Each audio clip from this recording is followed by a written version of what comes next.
আগুনের ৩টার পরে ৩:৩০ প্লাস অথবা ৩টার আগুন লাগছে।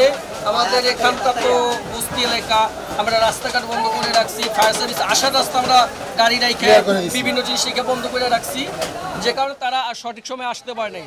তারপর তারা সম্ভবত ২০ থেকে ২৫ মিনিটের মধ্যে চলে আসছে। যদি ওনারা টাইম মতো না আসতে পারতো তাহলে আমরা আরো ক্ষতিগ্রস্ত হইতাম। ঘটনা হচ্ছে রাত ৩:৩০টার দিকে। আমরা তো সেই সময় উঠতে হবে, আমরা সবাই ঘুমের মধ্যে আছি, আর আমরা থাকি হচ্ছে লোকাল এরিয়াতে, এটা তো বস্তি এরিয়া। তো হঠাৎ থেকে আমরা একটা আওয়াজ হয়েছে, মনে হয় ট্রান্সমিটার ফর্মা কি বাস্ট হয়েছে কিনা, আওয়াজ শুনে আমরা সবাই বেরোয় আসছি। সবাই বাইরে এসে দেখে আগুন দাউ দাউ করে চলছে। তারপরে আমি অনলাইন থেকে নাম্বার নিয়ে কল দিলাম। তো আমাদের আবার একটা রাস্তার কাজ চলতেছে, যার জন্য একটা ফায়ার সার্ভিসটা ঘুরে আসছে, নিকেতনের ভিতরে আসছে, মোটামুটি যথা সময় চলে আসছে ফায়ার সার্ভিস। ঘটনা ঘটছে আপনার ৩টার দিকে। হ্যাঁ, ওই যে আমাদের পাশের ঘরে পড়ছে। আমাদের এখন ইয়ে নাই, কিন্তু ভেঙে চুরে সব কিছু নিয়ে গেছে। ঘর থেকে ক্যাশ টাকা ছিল, টাকা নিয়ে গেছে। তারপরে কাগজপত্র আরও অনেক কিছু ছিল, এগুলো নাই, সব কিছু মানে ভাঙচুর করছে।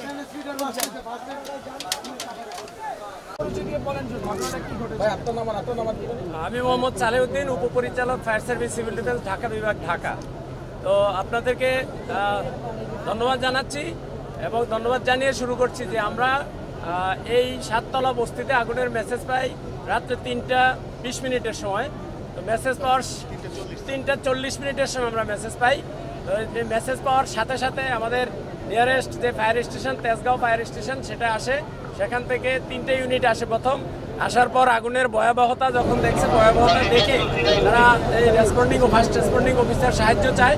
সাহায্যের পর্যায়ক্রমে আমাদের 5টা স্টেশন থেকে মোট 12টি ইউনিট আসে। আপনারা দেখতে পেয়েছেন যে এখানে ঢোকার রাস্তাঘাট খুবই সরু, যেখান দিয়ে আমাদের গাড়িগুলো ঢুকতেছে না। 12টি ইউনিটের মধ্যে 8টা ইউনিট আমাদের এখানে কাজ করেছে, আর 4টে ইউনিটকে আমরা স্ট্যান্ড বাই রেখেছি, যেগুলো অনেক বড় বড় গাড়ি। সেই বড় বড় পানিবাহী গাড়িগুলো আমাদের এখানে আসতে পারেনি, বাট এগুলো নিয়ারেস্ট কাছাকাছি জায়গার মধ্যে আমরা রেখেছি, যে পরবর্তী সময়ে যদি পানি সাপোর্ট লাগে তখন এগুলো থেকে আমরা সাপোর্ট দেব। এবং আমাদের বিভিন্ন আন্ডারগ্রাউন্ড রিজার্ভারে আমাদের যে পাম্প, সেগুলো আমরা সেট করেছি। এবং রাস্তার কারণে আমাদের বিশেষ প্রতিবন্ধকতা সৃষ্টি হয়েছে, যে কারণে আগুনটা নিয়ন্ত্রণ করতে আমাদের অনেক কষ্ট হয়েছে। তারপরেও আমরা আগুনটাকে চারিদিক থেকে যখন অ্যাটাক করেছি, পর্যায়ক্রমে আমাদের লোকজন ভিতরে ঢুকেছে, কোনো লোক টিনের ছাদের উপরে উঠেছে, বিভিন্ন জায়গা থেকে আমরা আগুনটাকে নিয়ন্ত্রণের চেষ্টা করেছি।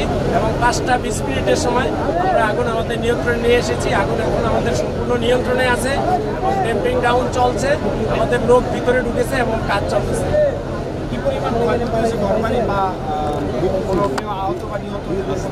আমরা এখনো আহত বা নিহতের কোনো মেসেজ পাই নাই।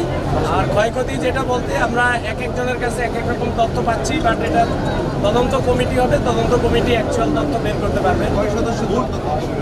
কয় সদস্য এটা হয়তো এখন বলা যাবে না, এটা কমিটি যারা করবে আমাদের হেডকোয়ার্টার, তখন বলা যাবে।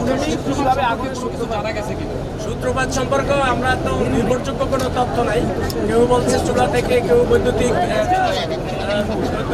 গোলযোগের কারণে, এই সমস্ত বলতেছে, বাট এই কারণ ক্ষয়ক্ষতি এগুলো আমাদের ওই তদন্ত কমিটি বলতে পারবে। ঘরের ওই একই কথা, ঘর কেউ বলে 200, কেউ বলে 150, কেউ 100, এক একজনের কাছে এক এক রকম তথ্য। আমাদের কাছে তো এটা মনে করা যাবে না, বস্তির ঘর মনে করা খুবই কঠিন। সবাইকে ধন্যবাদ।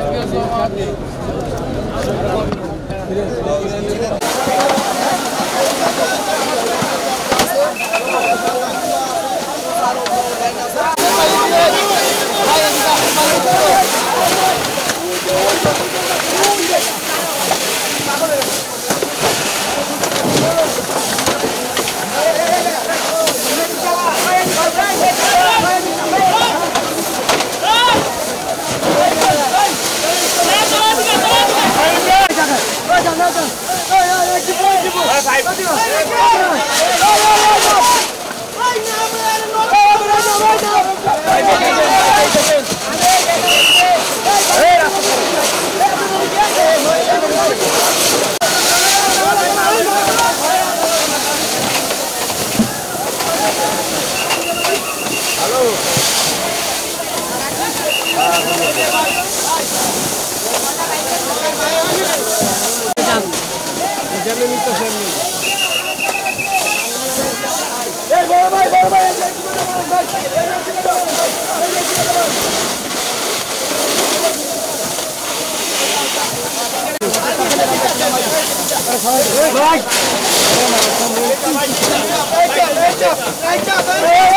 সামনে যান না